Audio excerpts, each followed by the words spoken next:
একদিন এক যুবক তার অসুস্থ মাকে সেবা করছিল। সে রাতে ঘুমায়নি, সারারাত জেগে মায়ের পাশে ছিল। সকালে ক্লান্ত হয়ে যখন একটু ঘুমিয়ে পড়ল, সে স্বপ্নে এক ফেরেশতাকে দেখতে পেল। ফেরেশতা বললেন, তোমার এই মায়ের সেবার জন্য আল্লাহ তোমার জন্য জান্নাতের একটি দরজা খুলে রেখেছেন। যুবক জিজ্ঞেস করল, আমি তো শুধু আমার দায়িত্ব পালন করছি। ফেরেশতা বললেন, আল্লাহ কুরআনে বলেছেন, আমি মানুষকে তার মা বাবার সঙ্গে সদ্ব্যবহার করার নির্দেশ দিয়েছি। সূরা আল-আহকাফ ১:৫। তোমার এই সেবা শুধু দায়িত্ব নয়, ইবাদত।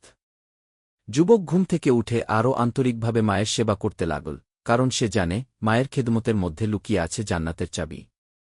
বার্তা: পরিবারের রোগীর সেবা করাকে ছোট করে দেখো না। কুরআন ও ইসলাম এটিকে ইবাদত হিসেবে গণ্য করে। আয়াত উল্লেখ: আর আমি মানুষকে তার পিতামাতার সঙ্গে সদ্ব্যবহার করার নির্দেশ দিয়েছি। সূরা আল-আহকাফ ১:৫।